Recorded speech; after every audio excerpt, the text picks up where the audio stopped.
Avoir tout en interne, c'était très pratique parce qu'on avait la maîtrise sur tout, mais avec beaucoup de personnes. Et donc, tant qu'on les voyait, tant qu'on s'entretenait avec eux tous les jours, ça allait. Mais au fur et à mesure que l'équipe grandissait, c'est vrai qu'on s'était pas rendu compte, mais on perdait quelques informations. En externalisant, on a découvert qu'il y avait beaucoup de façons de piloter, de monitorer. On a drastiquement structuré notre routine des tickets, le monitoring de nos tickets, et on a professionnalisé notre service client. C'est paradoxal parce que finalement, là, en déléguant, tu pilotes mieux et c'est clairement le jour et la nuit en termes d'expérience par rapport à ce que tu avais pu vivre avant. Au-delà de ça, plus on découvrait le milieu de l'externalisation et plus on s'est rendu compte qu'on avait des experts en face de nous et que si nous, on mettait en place les bonnes conditions, et bien derrière, on allait avoir un bon rendu et ça nous a fait grandir aussi nous-mêmes. Le sujet très comptable dont je parlais tout à l'heure, l'URSSAF, hors saison, ça va être un demi-temps plein et en saison, ça va être 7 à 8 personnes. Waouh. Pour un sujet, c'est faisable, mais nous, on en a une multitude parce que la plupart de nos sujets sont dépendants de la saison fiscale. Si tu devais résumer les vrais avantages de Squad versus un BPO traditionnel, qu'est-ce que ce serait ? Bonjour à toutes et à tous et bienvenue dans Le Client. Vous avez déjà vécu une mauvaise expérience d'externalisation de votre service client, peut-être le sentiment de perdre la main, de perdre en qualité ou pire même de perdre la confiance de vos clients. C'est exactement ce qu'a vécu Indie. Après un mauvais test, ils avaient tiré un trait sur l'externalisation. Ils se sont dit plus jamais, tout en interne, point final. Sauf que quand il a fallu scaler sur des sujets ultra sensibles, la compta, le back-office, les pics fiscaux, ils ont dû reconsidérer le modèle. Aujourd'hui, ils externalisent massivement avec Squad et le plus dingue, c'est qu'en déléguant la charge opérationnelle, ils ont renforcé leur contrôle au lieu de le perdre. Alors comment est-ce qu'on passe de plus jamais à meilleur pilotage ever ? C'est ce qu'on va décrypter avec Chloé Hupp, directrice back-office chez Indie. Si vous vous demandez comment externaliser intelligemment sans sacrifier la qualité, cet épisode, il est fait pour vous. Chloé, bienvenue sur Le Client. Merci de m'accueillir, Marine. Avec grand plaisir, re-bienvenue. Et oui. Et on vous mettra le lien vers le premier épisode qu'on avait fait ensemble. Il y a déjà plusieurs mois, voire même plusieurs années, ça passe vite. Ouais, ça fait plus d'un an. Au départ, vous aviez une position qui était assez claire, pas d'externalisation. Qu'est-ce qui s'était passé ? Qu'est-ce qui a fait finalement que vous en étiez arrivé à ce blocage no-go complet ? En effet, au moment où on a envisagé d'externaliser, il y a plusieurs années maintenant, on avait fait un test, on voulait de la flexibilité et en fait, au moment du test, on était très déçus par la qualité et ça nous a vraiment bloqué parce que l'expérience de nos clients, la qualité du service client, c'est primordial pour nous et on voulait absolument pas baisser ce critère-là. Ok. Quels sont les indicateurs que tu es allé regarder, tu vois, direct, au bout de combien de temps tu t'es rendu compte que la qualité, elle baissait et qu'est-ce qui directement t'a popé, tu t'es dit non, on débranche ? À l'époque, c'était la CSAT, la satisfaction client. Clairement, chez Indie, la satisfaction client, elle est de 97%. Okay. Et lorsque l'on avait fait ce test, à l'époque, on avait obtenu une satisfaction de 91%, ce qui n'était pas du tout acceptable pour nous. Et qu'est-ce qui a fini par faire bouger les lignes ? Tu vois, à quel moment tu t'es dit, OK, là, on n'a pas le choix, il faut reconsidérer cette mauvaise expérience parce que on en a besoin, on est face au mur. Et bien justement, quand on s'était vu, on avait parlé de comment former plein de nouveaux customer care parce qu'on embauchait en masse. Ouais.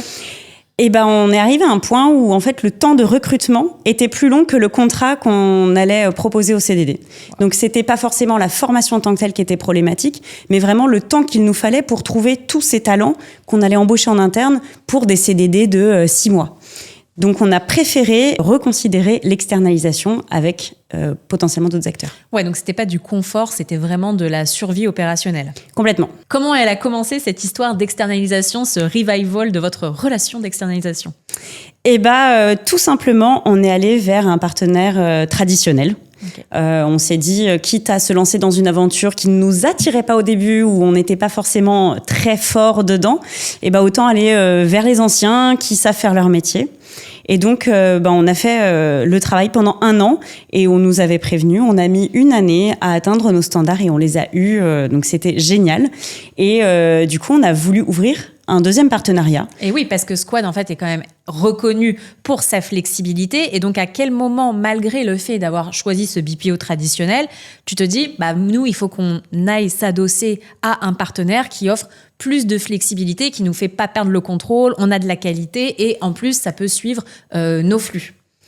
En effet, côté Indie, en fait, on est toujours en hypercroissance. On ouvre de plus en plus de produits et parfois même, ça peut aller très très vite. Et donc, pour ce deuxième partenaire, on avait envie d'un partenaire beaucoup plus flexible, avec une possibilité d'ouvrir un nouveau sujet, des nouveaux traitements de tickets très rapidement, beaucoup plus rapidement qu'avec la plateforme avec laquelle on travaillait auparavant. Ça veut dire quoi plus flexible du coup, et à quel point finalement ça va beaucoup plus vite? Dans nos échanges avec Squad, si on émet l'ouverture d'un nouveau sujet, il veut nous présenter la possibilité de le faire en très peu de temps. Donc en fait, c'est ça la flexibilité qu'on attend, c'est qu'on n'a pas besoin d'en parler des mois à l'avance. Ça veut dire quoi très peu de temps du coup? Et donc cette rapidité, c'est 2 semaines... Je creuse, je veux savoir. Très peu de temps, c'est 2 semaines pour recruter les agents, 2 semaines pour les former et 1 mois de montée en compétences sur des cas pratiques. Ok, donc 2 mois. 2 mois, là où sur des plateformes plus traditionnelles, ça va mettre probablement le double du temps. Et on vous affiche à l'écran justement le comparatif des timings pour voir à quel point vous pouvez gagner du temps. Sur quels autres items tu as pu voir finalement une rapidité d'exécution avec Squad que tu n'avais pas avec un BPO tradi? En fait, Squad, on retrouve un fonctionnement similaire à ce que nous, on peut avoir dans un environnement start-up. On va pas avoir des lignes hiérarchiques énormes. Et donc, quand on a besoin d'une information, ça va vite escalader, vite redescendre. Et en fait, tout est plus réactif. Et donc, du coup, ça veut dire quoi en termes de structure? Ça ressemble à quoi? À quel point c'est plus léger? Globalement, ce qui est génial avec Squad, c'est qu'on a des fonctionnements et des rythmes similaires. En fait, nous, chez Indie, on fonctionne encore comme une start-up. On va très vite dans certaines décisions. Et l'avantage, c'est que Squad suit notre rythme. En fait, de l'autre côté, il y a uniquement 2 superviseurs, une team leader qui est directement rattachée à la direction. Donc, dès qu'il y a une décision à prendre, un retour à faire, on sait que ça va très vite. Et ça nous plaît. Ok. Et on pourrait parler d'équipe qui est quasiment intégrée à Indie. Et donc, tu n'as pas le sentiment de faire de l'externalisation vraiment au day-to-day? C'est tout à fait ça. Ce qu'il faut savoir, c'est que nous, chez Indie, on a créé des postes qui s'appellent coordinateurs BPO. Okay. Et leur objectif, c'est de faire en sorte que nos partenaires BPO soient directement intégrés à nos process, à notre façon de travailler. Et typiquement, avec Squad, ça marche très, très bien. Et c'est là que le twist, finalement, il apparaît, puisque la plupart du temps, quand on externalise, on a ce qui pourrait s'apparenter à une sorte de perte de contrôle, en tout cas une dilution finalement de cette possibilité d'avoir le contrôle sur la qualité, sur la prod. Là, c'est l'inverse qui s'est passé avec Squad. Complètement, que ce soit avec Squad, mais même au global, avec l'expérience d'externalisation qu'on a eue. Avoir tout en interne, c'était très pratique parce qu'on avait la maîtrise sur tout, mais avec beaucoup de personnes. Et donc, tant qu'on les voyait, tant qu'on s'entretenait avec eux tous les jours, ça allait. Mais au fur et à mesure que l'équipe grandissait, c'est vrai qu'on ne s'était pas rendu compte, mais on perdait quelques informations. En externalisant, on a découvert qu'il y avait beaucoup de façons de piloter, de monitorer.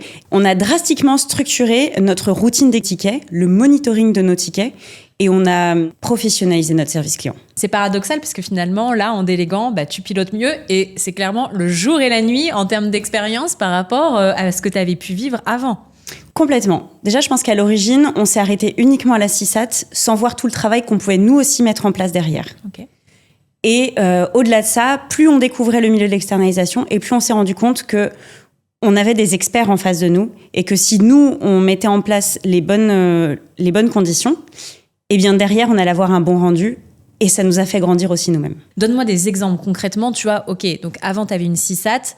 Grâce finalement à cette professionnalisation du service client rendue possible grâce à tes partenaires externalisation et grâce à Squad, qu'est-ce qui s'est passé? Qu'est-ce que vous avez mis en place?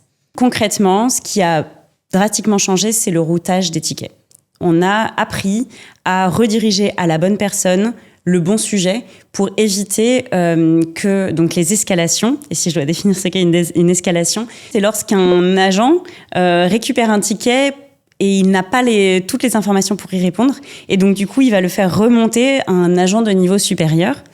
Et ça a été un énorme travail qu'on a fait, et notamment avec Squad, pour éviter ces escalations. Et donc c'est bien routé, mais c'est aussi bien formé, faire passer les bonnes informations aux agents.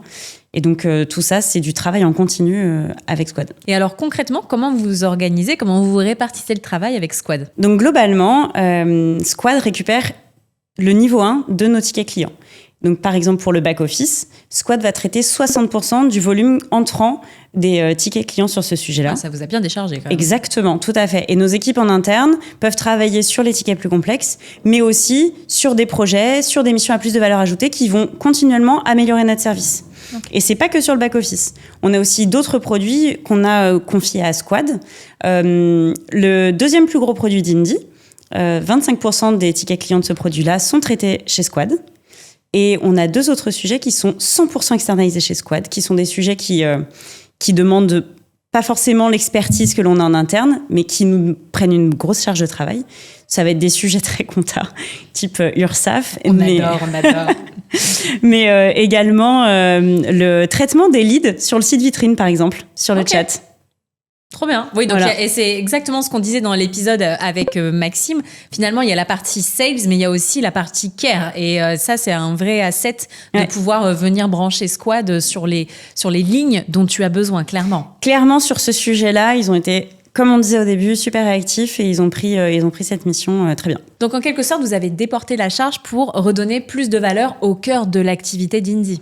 Tout à fait, c'est exactement ça. Et au-delà de ça, en fait, grâce à Squad, on a aussi simplifié la gestion de la saisonnalité. Parce que on en avait parlé à l'autre épisode. Le problème chez Indy, c'est que on a une énorme croissance d'activité au moment de la période fiscale, donc entre février et juin. Et là, ça devenait ingérable en interne. Et eux, ils savent très bien gérer ces pics de saisonnalité. Et ça donne quoi en termes de volume, justement? Parce que là, tu nous vends du pic, mais c'était un rapport de combien Et le sujet très comptable dont je parlais tout à l'heure, l'URSSAF, hors saison, ça va être un demi temps plein. Ok. Et en saison, ça va être 7 à 8 personnes. Waouh. Donc, gérer ces fluctuations comme ça devenait compliqué, sachant que pour un sujet, c'est faisable, mais nous, on en a une multitude parce que la plupart de nos sujets sont dépendants de la saison fiscale. Et côté résultat, qu'est-ce que ça a changé, ma chère Chloé? Est-ce que tu as toujours 97% de CSAT? Eh bien oui. On a passé quelques tumultes, mais grâce à ce partenariat, grâce à tous les efforts qui ont été faits, on a toujours 97% de satisfaction, que ce soit en interne comme en externe. Et en plus, on a doublé en capacité de traitement et on a gagné vraiment en sérénité. Et sur le profil des agents, qu'est-ce que ça donne? Le profil des agents, il est très bien. On fonctionne vraiment en partenariat avec eux. On est très satisfait de la qualité des agents et c'était primordial par rapport à notre sujet qui est la comptabilité. Si tu devais résumer les vrais avantages de Squad versus un BPO traditionnel, qu'est-ce que ce serait? Si je devais résumer, un BPO comme Squad nous apporte plus de fluidité, plus de flexibilité et plus de réactivité. Chloé, merci pour ce retour d'expérience. Je suis ravie d'avoir fait le follow-up de ton aventure service client. Merci à toi, c'était super sympa de revenir et puis découvrir ce nouveau setup, c'était très bien. Avec plaisir. Ce qu'Indy nous a partagé aujourd'hui, c'est bien plus qu'une success story d'externalisation avec Squad, c'est une vraie leçon de pilotage. Comment est-ce qu'on fait pour déléguer sans perdre la main, pour bien s'entourer, pour externaliser en renforçant le contrôle et surtout, comment est-ce qu'on transforme une crainte en un avantage définitivement stratégique. J'ai une question pour vous. Est-ce que vous avez déjà externalisé tout ou partie de votre service client? Est-ce que ça a marché? Est-ce que ça a raté? Et qu'est-ce que vous en retenez aujourd'hui? Dites-le moi en commentaire. J'adore lire vos retours d'expérience et je suis sûre qu'on peut s'enrichir les uns les autres et se répondre en mode ping-pong. Si cet épisode vous a plu, bien évidemment, abonnez-vous, likez, commentez, partagez-le avec vos collègues, peut-être avec quelqu'un qui galère avec l'idée d'externaliser. Et nous, on se dit rendez-vous la semaine prochaine pour un nouvel épisode du Client, le podcast où on vous décortique comment faire grandir votre business grâce au levier le plus puissant, l'expérience client. Bye!